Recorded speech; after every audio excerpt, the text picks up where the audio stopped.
جليل القدر رفيع الذكر مطاع الأمر جلي البرهان فخيم الإثم غزير العلم وسيع الحلم كثير الغفران جميل الثناء جزيل العطاء مجيب الدعاء عميم الإحسان سريع الحساب شديد العقاب أليم العذاب عزيز السلطان ونشهد أن لا إله إلا الله وحده لا شريك له ونشهد أن سيدنا ومولانا محمدًا عبده ورسوله الذي أرسل بالحق بشيرًا ونذيرًا وداعيًا إلى الله بإذنه وسراجًا منيرًا وقال الله تبارك وتعالى في القرآن المجيد والفرقان الحميد إنما يعمر مساجد الله من آمن بالله واليوم الآخر وأقام الصلاة وآتى الزكاة ولم يخش إلا الله فعسى أولئك أن يكونوا من المهتدين وقال تعالى والذين جاهدوا فينا لنهدينهم سبلنا وإن الله لمع المحسنين وقال عليه الصلاة والسلام أحب البلاد إلى الله مساجدها وأبغض البلاد إلى الله أسواقها وقال عليه الصلاة والسلام من ألف المسجد ألفه الله أو كما قال علیہ الصلاۃ والسلام. میرے انتہائی محترم بزرگوں دوستوں عزیزوں، اللہ رب العزت نے اس امت میں پیدا فرما کر ہم سب پر ایک بہت بڑی ذمہ داری ڈالی ہے، اور وہ ذمہ داری پوری امت پر ہے، پوری امت پر، کیونکہ آپ صلی اللہ علیہ وسلم نے ایک موقع پر اپنے صحابہ سے مخاطب کر کے فرمایا تھا کہ پوری دنیا میں بسنے والی امت ایک جسم کی طرح ہے. اتنی اعلیٰ مثال دیا تھا اللہ کے نبی صلی اللہ علیہ وسلم نے اس کام کو، اس محنت کو، انسانیت کی ہدایت کو سمجھانے کے لیے، اور ایسی واضح مثال ہے کہ ہر کس و ناکس اس کو سمجھ سکتا ہے آسانی سے، کیونکہ آپ صلی اللہ علیہ وسلم کی ہر بات آسان ہوا کرتی تھی، جسے ہر کوئی سمجھ سکتا تھا، ہر کوئی. آپ صلی اللہ علیہ وسلم نے مثال دیا کہ پوری دنیا میں بسنے والی امت ایک جسم کی طرح ہے، کجسد واحد. کیا مطلب اس کا؟ کہ جسم کے کسی بھی حصے میں اگر تکلیف ہے تو صرف وہ حصہ تکلیف میں نہیں ہوگا جہاں درد ہو رہا ہے، جہاں تکلیف ہو رہی ہے، بلکہ اس تکلیف اور اس درد کی وجہ سے پورا جسم پریشان ہوگا، پورا جسم. پیر کے ناخون میں درد ہے، پورا جسم پریشان ہے. سر میں درد ہے، پورا جسم پریشان ہے. آنکھوں میں کوئی تنکا چن گیا، پورا جسم پریشان ہے. دانت میں درد ہے، پورا جسم پریشان ہے، پورا جسم پریشان. ایسے ہی پوری دنیا میں بسنے والی امت، چاہے وہ جس زبان کی ہو، جس رنگ کی ہو،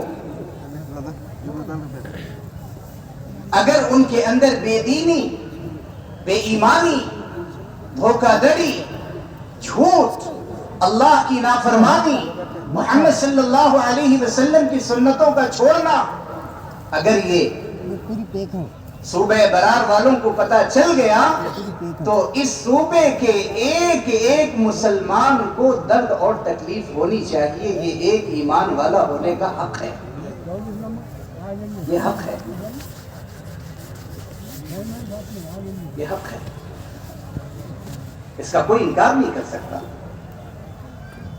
کیونکہ ختم نبوت کے طفیل میں آپ صلی اللہ علیہ وسلم کا جو کام تھا، آپ کی جو محنت تھی، آپ کی جو کوشش تھی، آپ کا جو درد تھا، آپ کا جو غم تھا، وہ سب کچھ اس امت کو ملا ہوا ہے، سب کچھ اس امت کو ملا ہوا ہے. بس تھوڑا سا اس کو ظاہر کرنے کی ضرورت ہے، اور وہ ظاہر ہوگا ہر امتی پر جب وہ محنت کرے گا، جب وہ محنت کرے گا. اس روئے زمین پر ایک دن ایسا آیا، ایک دن ایسا آیا اور اس دن ایک ایسا حادثہ ہوا، ایسا سانحہ ہوا کہ اس سے بڑا حادثہ نہ پہلے ہوا تھا نہ قیامت تک کبھی ہوگا. اور وہ حادثہ محمد صلی اللہ علیہ وسلم کے وفات کے دن کا تھا، جس دن آپ صلی اللہ علیہ وسلم اس دنیا سے رخصت ہوئے. دنیا کا سب سے بڑا حادثے کا دن ہوتا، جس دن آپ اس دنیا سے تشریف لے گئے. صحابہ بے چین ہو گئے، بے قرار ہو گئے، کوئی یقین کرنے کو تیار نہیں.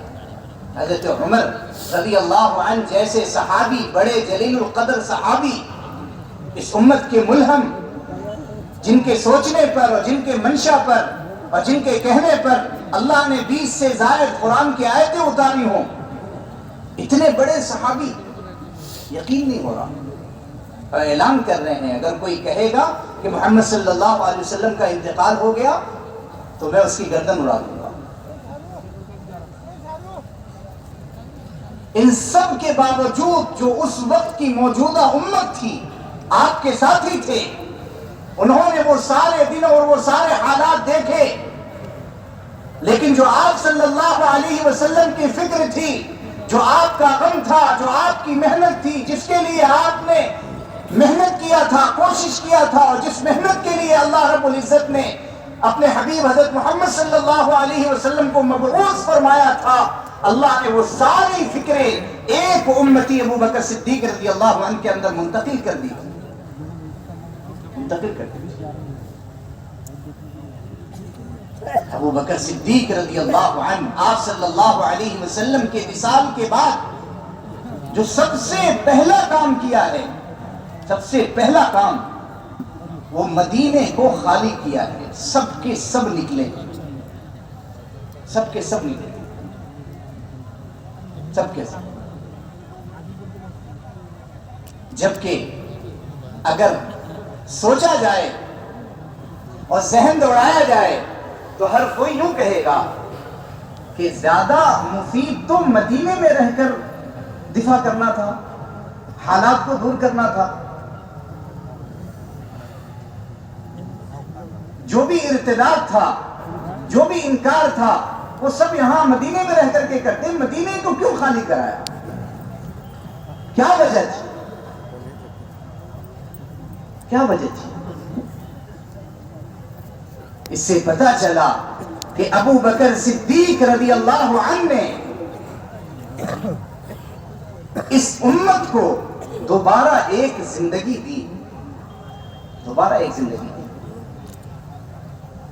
حضرت عثمان غنی رضی اللہ عنہ جیسے صحابی، ان کی زبان پر بھی یہ آ گیا تھا. حضرت جی مولانا محمد یوسف صاحب رحمۃ اللہ علیہ نے حیات الصحابہ میں لکھا ہے کہ عثمان غنی رضی اللہ عنہ جیسے بڑے صحابی کے ذہن میں یہ بات آ گئی تھی کہ اب تو دنیا سے اسلام ختم ہو جائے گا، دنیا سے اسلام ختم ہو جائے گا. جو اسامہ رضی اللہ عنہ کا لشکر نکلا ہے، ان کی امارت میں، ان کی ذمہ داری میں اور اس میں بڑے بڑے صحابہ اور جو سفر کرتے ہوئے آگے بڑھے ہیں، حضرت جی مولانا محمد یوسف صاحب رحمۃ اللہ علیہ کے بیان میں ملتا ہے۔ حضرت جی مولانا یوسف صاحب رحمۃ اللہ علیہ بیان کرتے تھے کہ وہ جو اسامہ رضی اللہ عنہ کی جماعت نکلی ہے اور پہاڑوں سے اور راستوں سے اور جنگلوں سے گزرتے ہوئے اعلاء کلمت اللہ کی محنت کرتے ہوئے جو گزرتی چلی گئی ہے، دیہاتوں کے لوگ جب آتے بکریاں چراتے اور دیہاتوں کے لوگ جب آتے پہاڑوں کی طرف تو مدینے کی کھجور جو انہوں نے کھایا ہوا تھا قافلے والوں نے، اور وہ کھجور کی گٹلیاں جو پھینکا تھا، حضرت جی مولانا یوسف صاحب رحمۃ اللہ علیہ فرمایا کرتے تھے کہ وہ دیہات کے لوگ جن کے دلوں میں یہ بات آ گئی تھی، جن کی زبانوں پر یہ بات آ گئی تھی کہ دنیا سے اسلام ختم ہو گیا، مدینے سے اسلام ختم ہو گیا، حضرت جی کے بیان میں ملتا، حضرت فرماتے ہیں کہ ان گٹلیوں کو پا کر دیہاتیوں کے ایمان کو اللہ نے بچایا کہ اس گٹلیوں کو پا کر اٹھا کر انہوں نے یہ احساس کیا کہ یہاں سے مدینے والے گزرے ہیں، ابھی مدینے میں اسلام باقی ہے، ابھی اسلام باقی ہے۔ ایک گٹلی دوبارہ اسلام میں آنے کا ذریعہ بنا۔ سے پتہ چلا کہ آپ صلی اللہ علیہ وسلم نے محنت کر کے ایک امت تیار کی، ایک جماعت تیار کی، جو آپ صلی اللہ علیہ وسلم کے اشاروں پر، آپ کے حکم پر، ہر لمحہ ہر طریقے پر جو قربانی آپ صلی اللہ علیہ وسلم مانگ لیتے، جو اللہ کی طرف سے آ جاتی، صحابہ اس کے لیے تیار ہو جاتے، کوئی انکار کی گنجائش نہیں۔ آج جو اتنا بڑا مجمع اور یہ منظر دکھ رہا ہے اور دیگر صوبوں میں دکھتا رہتا ہے، دیگر ملکوں میں دکھتا رہتا ہے، پوری دنیا میں ماشاءاللہ جماعتوں کی محنت اور نقل و حرکت، اور ماشاءاللہ علماء سال کے لیے نکل رہے ہیں، دوسرے سال کے لیے نکل رہے ہیں، 5 ماہ بیرون کی جماعتیں نکل رہی ہیں، مستورات 2 ماہ اپنے چھوٹے چھوٹے بچوں کو چھوڑ کر نکل رہی ہیں۔ یہ ایسے ہی نہیں ہوا ہے، وہ صحابہ کی محنتیں، ان کی کوششیں اور ان کا بھوک اور پیاس برداشت کرنا، مدینہ جیسی جگہ کو چھوڑ کر دنیا کے کونے میں جا کر کے اپنی قبریں بنانا، یہ سب ان کی برکتیں ہیں جو آج اللہ پاک دکھاتا ہے۔ کوئی بھی چیز فوراً وجود میں نہیں آتی، اس کے پیچھے محنت ہوتی ہے، کوشش ہوتی ہے، جان لگتی ہے، جان کپتی ہے، وقت لگتا ہے، مال لگتا ہے، عزتیں داؤں پر لگتی ہیں، جذبات خرچ ہوتے ہیں، خواہشوں کو دفنایا جاتا ہے، پھر جا کر کے ایک عملہ اور ایک جماعت اور ایک تحریک تیار ہوتی ہے۔ حضرت جی مولانا الیاس صاحب رحمۃ اللہ علیہ، آپ نے کیسی محنت کیا، کتنی دعائیں مانگی، کتنا بھاگ دوڑ کیا، راتوں کو اٹھ کر روتے تھے، تڑپتے تھے، بلکتے تھے، کربٹیں بدلتے تھے، اللہ سے مانگتے رہتے تھے۔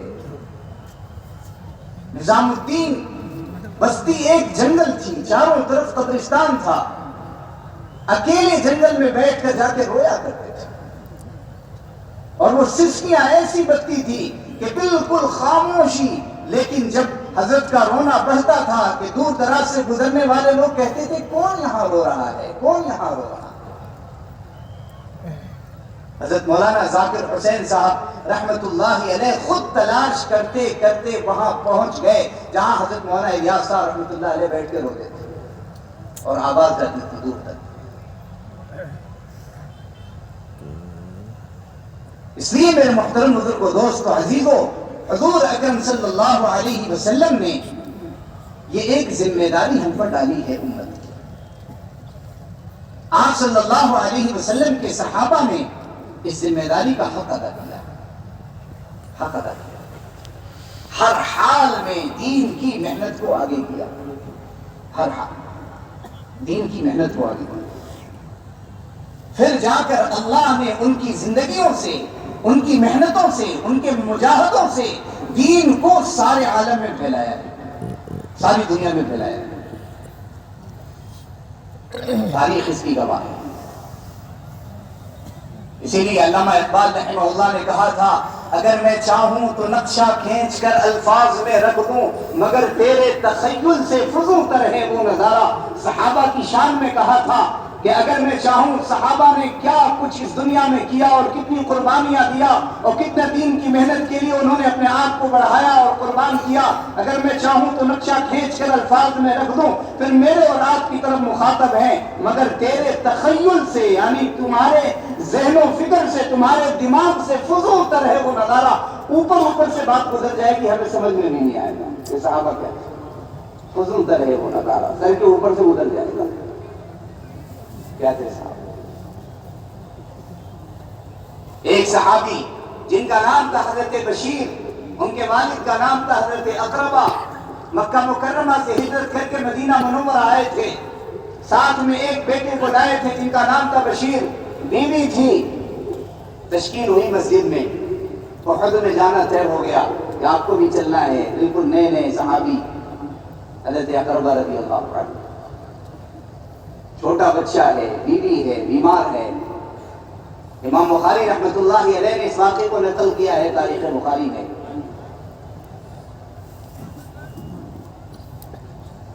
والد چلے گئے احد میں، اور احد میں جو کچھ ہوا، آپ صلی اللہ علیہ وسلم کے دندان مبارک شہید ہوئے، صحابہ شہید ہوئے، 70 بڑے بڑے قرہ شہید ہوئے، بے شمار صحابہ زخمی ہوئے، یہ سب کچھ ہوا.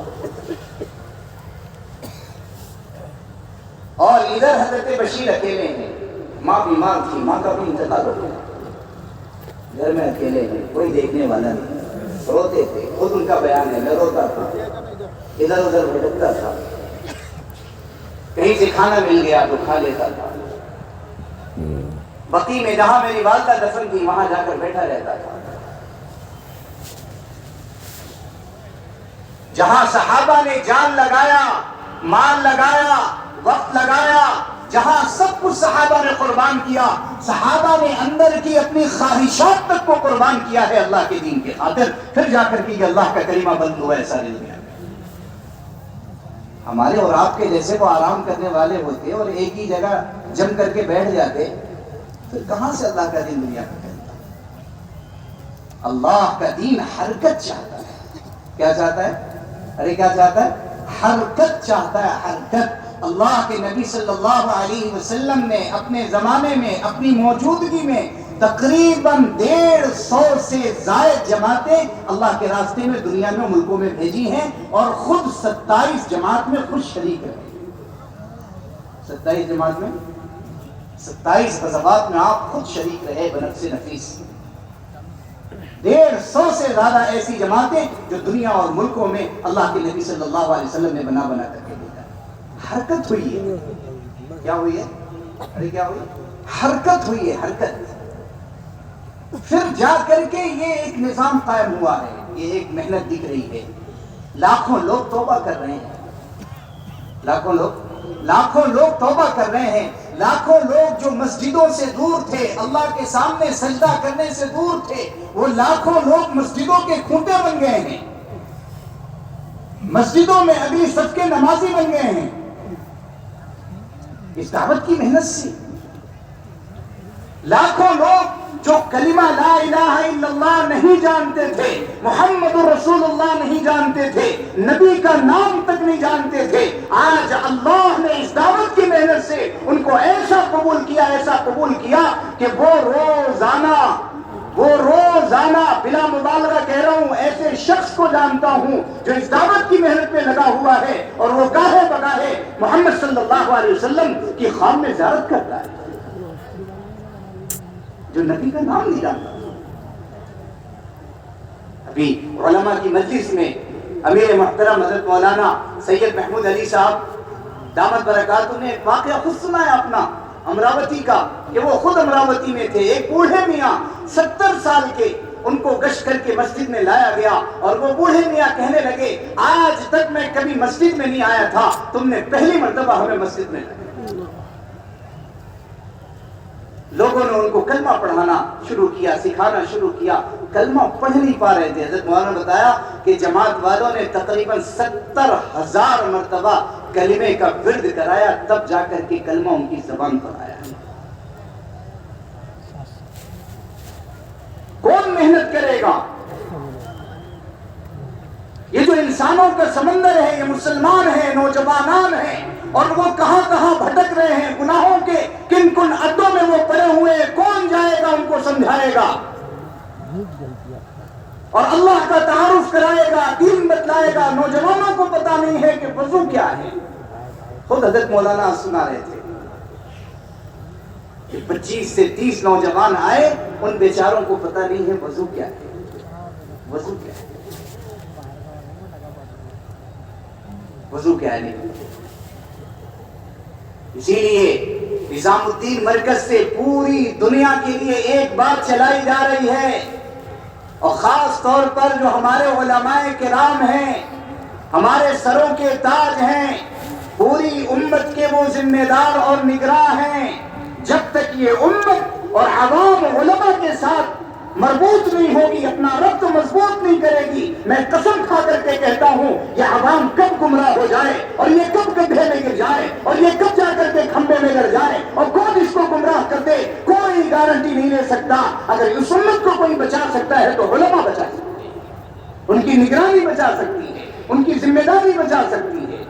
اس لیے پوری دنیا کے لیے عام اعلان ہے، پوری دنیا کے لیے جو علماء مساجد میں اپنا وقت دیں اور عوام ان کے پاس آئے اور آ کر کے ان سے موٹے موٹے مسائل دریافت کرے، بنیادی دین سیکھے، پتہ کرے غسل میں کتنے فرائض، علماء بتلائیں گے، علماء بتلائیں گے 3 فرض ہیں، کتنی سنتیں، علماء بتلائیں گے 5 سنتیں۔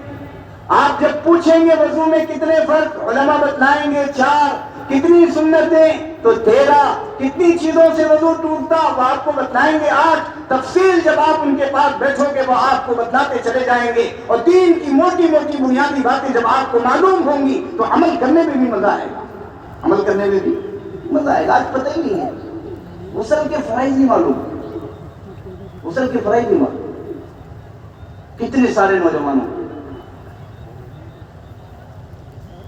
یہ ایک کام ہے، یہ ایک محنت ہے، ایک محنت ہے جو صحابہ کی کوششوں سے، صحابہ کی محنتوں سے، صحابہ کی مجاہدوں سے اور صحابہ کی قربانیوں سے اللہ نے ہم سب کو دیا ہے۔ اگر ہم اس کی حفاظت نہ کریں، ہماری اولادیں اور نسلیں کہاں جائیں گے؟ ہماری اولادوں اور ہماری نسلوں کو کون دین سکھائے گا؟ گھروں میں اگر ہم نے ماحول نہیں بنایا، گھروں میں اگر ہم نے اللہ کا دین قائم نہیں کیا، اللہ کے دین کو زندہ نہیں کیا، نہ جانے کتنے مسلمان گھروں کی لڑکیاں اور بچیاں جو آپ کے گھر میں پیدا ہوئی اور آپ کے خط سے وہ پلی اور بڑھی اور ایک عمر وہ آپ کے گھر میں گزارا ہے، لیکن آپ نے دین نہیں سکھایا، آپ نے محمد صلی اللہ علیہ وسلم کا طریقہ نہیں سکھایا۔ کتنے مسلمانوں گھروں کی بچیاں جو غیروں کے ساتھ زندگی گزار رہی ہیں اور وہ آپ کو اور آپ کے بیٹوں کو لات مار کر کے چلی گئی۔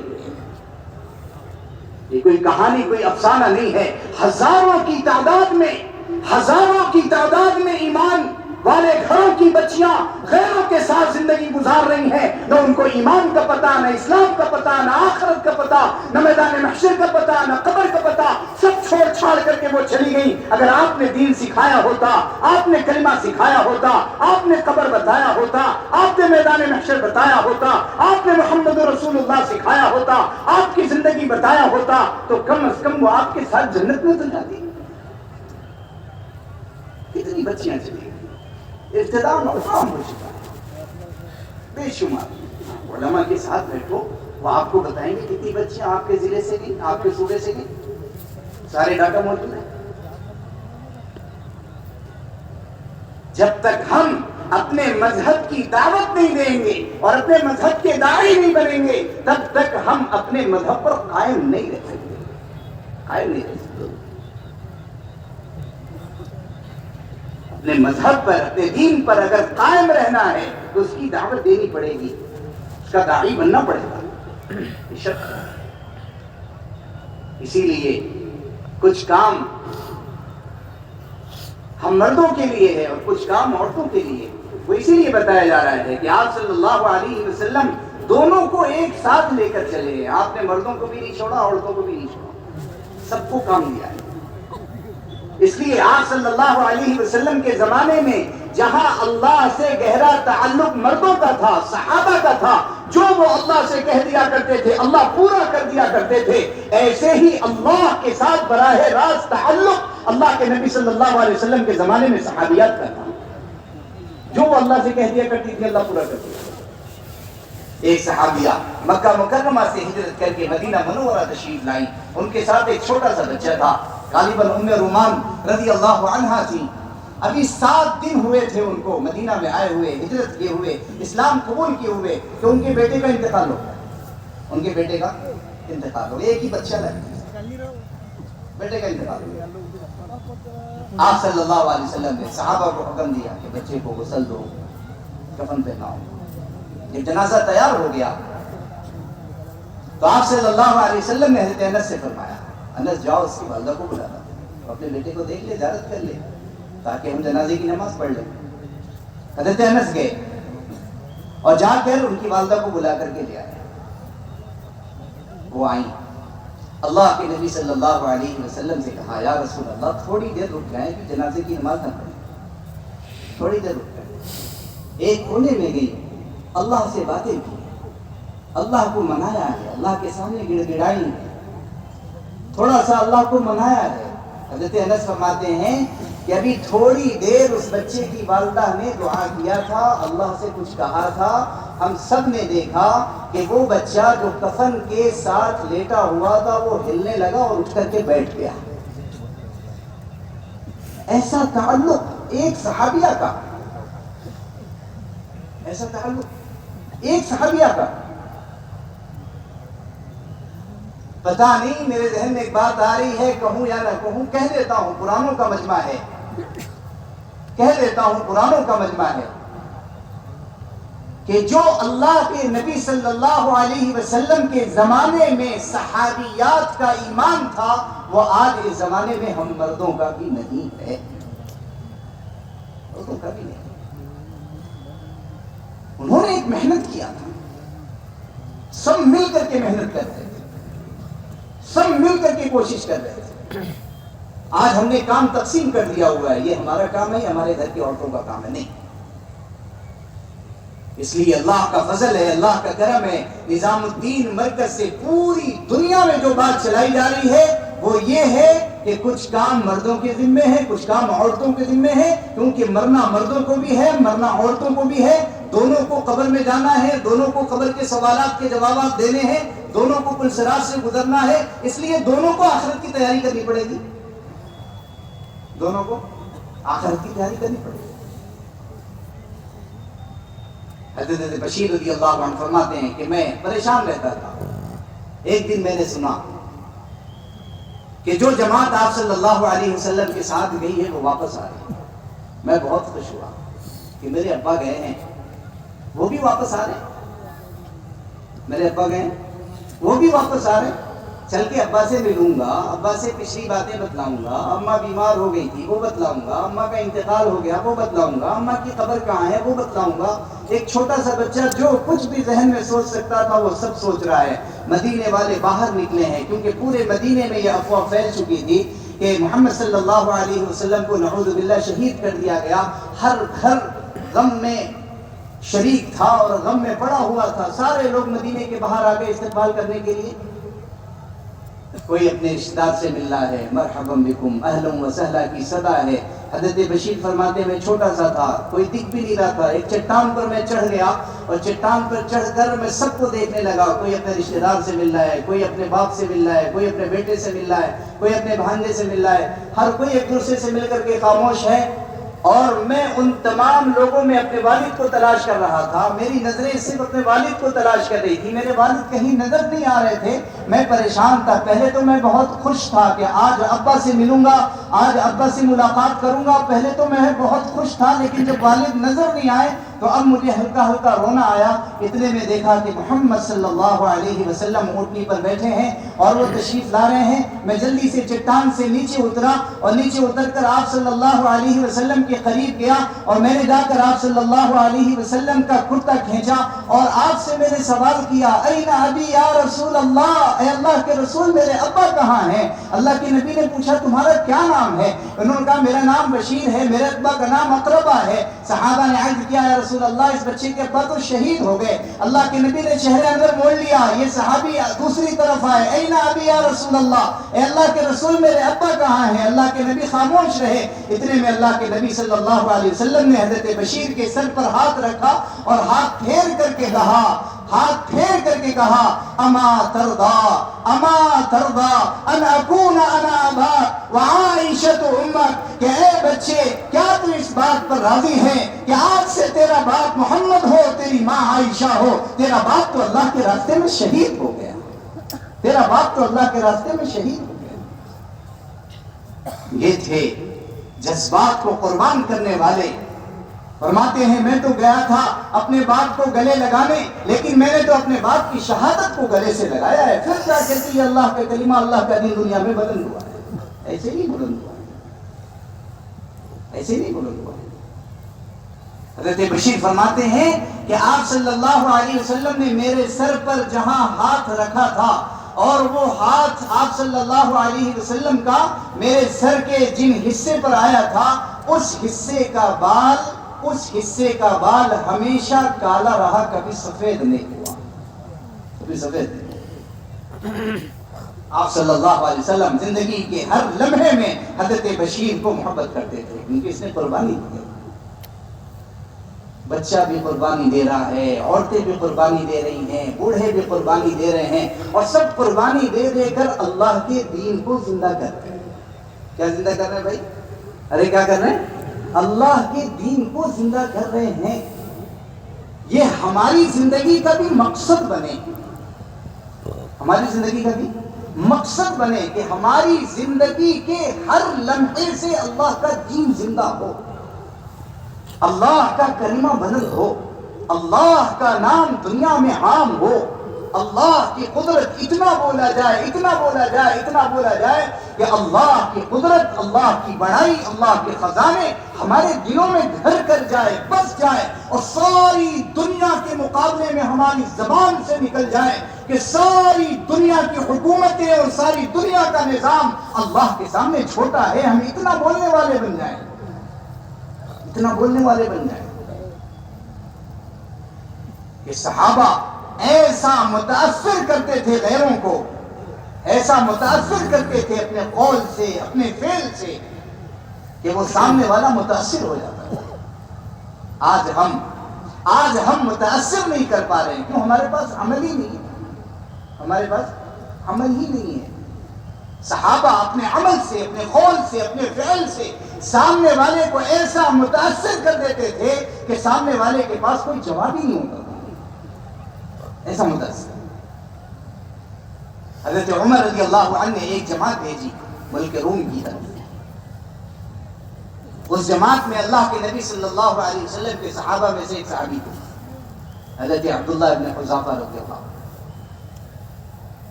رومیوں نے ان کو قید کر لیا اور قید کر کے بادشاہ کے پاس لے گئے. جو ملک کا بادشاہ تھا اسے طاغیہ کہا جاتا تھا, اس کے پاس لے گئے اور جا کر کے اسے بتایا کہ یہ محمد صلی اللہ علیہ وسلم کے ساتھیوں میں سے, ان کو عبداللہ کہا جاتا ہے. عبداللہ ابن حذافہ رضی اللہ عنہ کو بادشاہ نے کہا کہ اگر آپ نصرانی بن جائیں, اگر آپ نصرانی بن جائیں تو میں آپ کو اپنا آدھا ملک دے دوں گا, آپ کو اپنا آدھا ملک دے دوں گا. جو انہوں نے جواب دیا تھا وہ جواب سننے لائق ہے. جو انہوں نے جواب دیا تھا عبداللہ ابن حذافہ رضی اللہ عنہ نے بادشاہ کو, جواب اتنا عمدہ دیا تھا عبداللہ ابن حذافہ رضی اللہ عنہ نے بادشاہ کو کہ اگر تم اپنا آدھا ملک نہیں سارا ملک دے دو, اور ساتھ میں سارے عرب کی حکومت دے دو, سارے عرب کا مال دے دو, دولت دے دو, اور ان سب کے بدلے پلک جھپکنے کے برابر اتنی دیر کے لیے بھی اگر یہ سارا سب کچھ دے دو, پھر بھی میں محمد صلی اللہ علیہ وسلم کا دین نہیں چھوڑ سکتا. ایسا جواب دیا. یہ جواب جو صحابہ کے زبانوں پر آیا تھا وہ ایسے ہی نہیں آیا تھا، اس کے پیچھے محنت ہوئی تھی، آپ صلی اللہ علیہ وسلم نے جان کھپائی تھی، آپ صلی اللہ علیہ وسلم نے کوشش کی تھی، پھر جا کر کے صحابہ کے دلوں میں ایسا ایمان آیا تھا، پھر جا کر کے ایسا ایمان آیا۔ بڑی کوشش کیا، ایک نہیں دو نہیں تین مرتبہ نصرانیت پیش کیا، اور سولی پر بھی چڑھایا اور تیر بھی ٹھکوایا، تیر بھی چلوایا اور ان کو خوب ڈرایا، لیکن عبداللہ ابن حذافہ رضی اللہ عنہ اپنی زبان پر ڈلے رہے، اور وہ بار بار کہتا رہا آپ کو قتل کر دوں گا، ہاں کر دو، مجھے مارنا ہے مار دو، لیکن میں محمد صلی اللہ علیہ وسلم کا دین نہیں چھوڑ سکتا۔ بادشاہ نے کہا پھر تو ہم 2 قیدی بلائے گئے اور ایک دیگ جلوائی گئی اور اس کے اندر پانی ڈالا گیا، پانی کو کھولایا گیا، اور عبداللہ بن حذافہ رضی اللہ عنہ کے سامنے ایک مسلمان قیدی کو گرم کھولتے ہوئے پانی میں ڈالا گیا، اور وہ عبداللہ بن حذافہ رضی اللہ عنہ کے سامنے وہ مسلمان ایک دم جل گئے، بھن گئے اور شہید ہو گئے۔ پھر نصرانیت پیش کیا، انہوں نے پھر رد کر دیا۔ بادشاہ نے کہا اب ان کو بھی ڈال دو۔ جب ان کو دیگ کے اندر ڈالا جانے لگا عبداللہ بن حذافہ رضی اللہ عنہ کو، تو یہ رونے لگے، ان کے آنسو نکل گئے۔ جا کر کے بادشاہ کو خبر دی گئی کہ یہ تو رو رہے ہیں۔ بادشاہ نے جلدی سے بلایا اور بلا کر کے پوچھا آپ کیوں رو رہے ہیں؟ آپ شاید ڈر گئے، آپ نصرانیت قبول کر لیں، میں اپنے شرط پر قائم ہوں، آپ کو اپنی آدھی بادشاہت دے دوں گا، جو میں نے کہا ہے وہ اپنی بات میں پوری اور مکمل کروں گا، آپ روئے کیوں؟ آپ شاید ڈر گئے۔ عبداللہ بن حذافہ رضی اللہ عنہ نے جواب دیا بادشاہ کو، دادیا کو، روم کا بادشاہ ہے، ایک طاقت ہے اور ایک سمجھ لیجئے برانڈ ہے اس زمانے کا، ایسا جواب دیا ہے کہ میں رویا اس لیے نہیں کہ میں موت سے ڈر گیا، میں تو اس لیے رویا کہ میرے جسم کے اندر ایک حقیر سی جان ہے، ابھی آپ اس دیگ کے اندر، اس پانی کے اندر مجھے ڈالو گے اور میں ختم ہو جاؤں گا اور میں شہید ہو جاؤں گا۔ میں تو اس بات پر رو رہا تھا کہ میرے جسم میں جتنے بال ہیں ان بالوں کے مقدار کے برابر اگر میرے جسم میں روح ہوتی، جان ہوتی، تو میں ایک ایک کر کے اللہ کے لیے قربان کر دیتا، اللہ کے لیے قربان کر دیتا، لیکن میں محمد صلی اللہ علیہ وسلم کے دین کو اور آپ کے طریقے کو نہیں چھوڑ سکتا۔ کیسا خوبصورت جواب دیا۔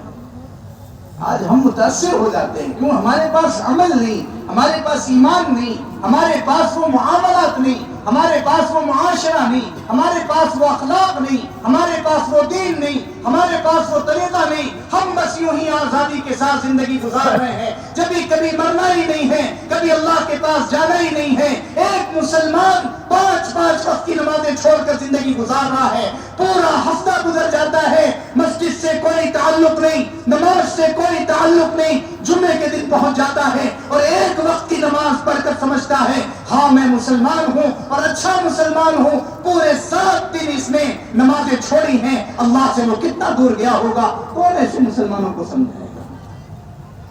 اللہ کا شکر ہے، اللہ کا احسان ہے کہ ان جماعتوں کی نقل و حرکت سے، ان جماعتوں کے پھرنے سے، ان جماعتوں کے رات کو اٹھ کر رونے سے اور ان کی گشتوں، ان کی ملاقاتوں سے اللہ نے بے شمار ایسے بے نمازی جو پورے ہفتے نماز نہیں پڑھتے تھے، پورے سال نماز نہیں پڑھتے تھے، اللہ نے ان کو مسجد کا نمازی اور مسجد کا مصلی اور مسجد کا خونٹا بنا دیا ہے۔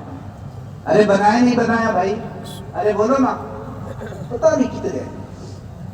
انڈونیشیا میں اجتماع میں تھا، وہاں ایک مجلس میں طے ہوا کہ آپ کو مذاکرہ کرنا ہے مشورے سے۔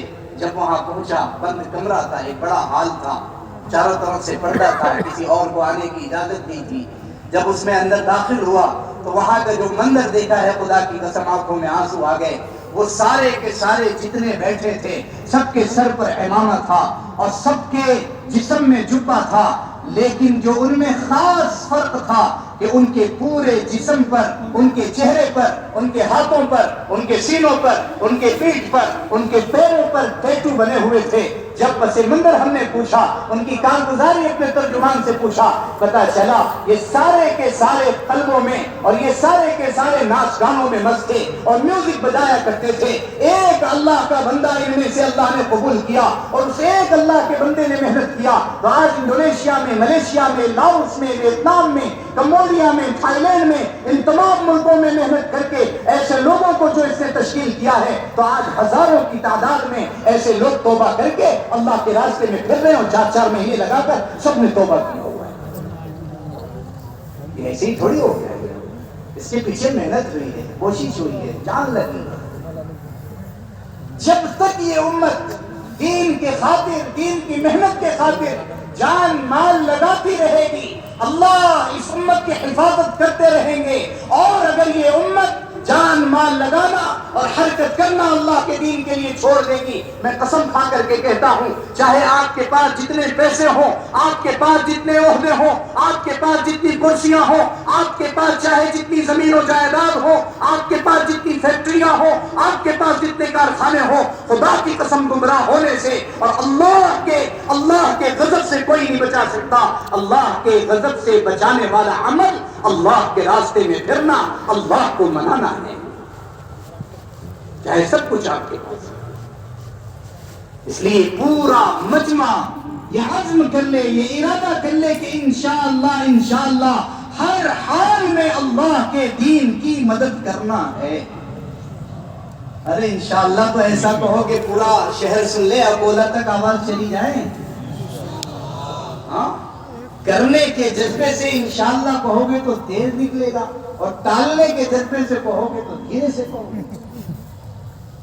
تو بتاؤ، کرنے کے جذبے سے کہا ہے، ٹالنے کے جذبے سے؟ اس لیے پورا مجمع یہ عزم کر لے کہ انشاءاللہ زندگی کے حصے میں اس دعوت کی محنت کو پہلے نمبر پر رکھنا ہے، پہلے نمبر۔ پھر دیکھنا اللہ پاک کتنی برکتیں دیں گے، کتنی رحمتیں اتاریں گے، دنیا بھی خوشگوار بنائیں گے۔ آنے والی جو لامحدود زندگی ہے وہ آپ کا استقبال کرے گی، وہ آپ کا اکرام کرے گی، اور جنت آپ کے انتظار میں رہے گی جب آپ اس دنیا میں اس حال سے رہو گے، اس حال سے رہو گے۔ آپ صلی اللہ علیہ وسلم کے صحابہ میں سے کتنے صحابہ ایسے ہیں جن کے انتقال پر آسمان کے فرشتے اتر آئے ہیں؟ آسمان کے فرشتے اتر آئے۔ اللہ کے نبی صلی اللہ علیہ وسلم کے ایک صحابی حضرت سعد ابن معاذ رضی اللہ عنہ، رات کو ان کا انتقال ہوا۔ آپ صلی اللہ علیہ وسلم فجر کی نماز کے بعد بیٹھے ہی تھے کہ جبرائیل امین تشریف لائے اور آ کر اللہ کے نبی سے سوال کیا، یا رسول اللہ، آپ کے صحابہ میں سے کون آج انتقال ہوا ہے؟ آسمان میں ایسی خوشی ہے اور آسمان میں ایسی خوشی کا لہر ہے کہ سارے فرشتے خوش ہیں، اور اللہ نے آسمان سے بے شمار فرشتوں کو اتار دیا۔ اللہ کے نبی صلی اللہ علیہ وسلم کے ذہن میں آیا، میرا سعد زخمی تھا، کہیں وہ نہ انتقال کر گیا۔ اللہ کے نبی جس حال میں تھے اس حال میں اٹھے اور سعد ابن معاذ رضی اللہ عنہ کے گھر گئے۔ اللہ کے نبی صلی اللہ علیہ وسلم حجرے میں داخل ہوئے۔ اللہ کے نبی کے کرام میں جو صحابہ موجود تھے سب نے حجرہ خالی کیا۔ اللہ کے نبی اس حجرے میں داخل ہوئے، لیکن داخل ہونے کا انداز الگ تھا۔ آپ جگہ بنا کر کے جا رہے تھے۔ بعد میں صحابہ نے پوچھا، یا رسول اللہ، حجرے میں کوئی نہیں تھا، ایک اکیلے سعد ابن معاذ آرام کر رہے تھے، آپ جگہ بنا کر کے کیوں جا رہے تھے؟ اللہ کے نبی نے فرمایا، کمرے میں اتنے سارے فرشتے تھے، فرشتے جیسے جیسے ہمیں جگہ دے رہے تھے اور ویسے ویسے میں آگے بڑھ رہا تھا۔ یہ تھا۔ اس لیے پورا مجمع یہ عزم کرے، یہ ارادہ کرے کہ انشاءاللہ ہر حال میں اللہ کے دین کی مدد کرنا ہے۔ اس کے لیے سب تیار ہو انشاءاللہ؟ ایک بار سب کھڑے ہو کر کے بتاؤ کہ انشاءاللہ ہم تیار ہیں، تاکہ شیطان کی کمر ٹوٹ جائے۔ پورے مجمع والے سب کھڑے ہو جاؤ کہ جب بھی اللہ کے دین کا تقاضا آیا ہے، جیسے صحابہ نے اللہ کے دین کے تقاضے کو ہر حال میں پورا کیا ہے، یہ بڑا صوبے کا عملہ اور یہ مجمع اور یہ سارے مسلمان جو عوام اور خواص جو شہر اور دیہات کے آئے ہیں، یہاں سے نیت کر کے جاؤ کہ انشاءاللہ جیسے دنیا کے سارے کام ہم کر رہے ہیں، آج سے انشاءاللہ پہلے نمبر پر اللہ کے دین کا تقاضا ہوگا۔ ٹھیک ہے بھائی؟ انشاءاللہ تشریف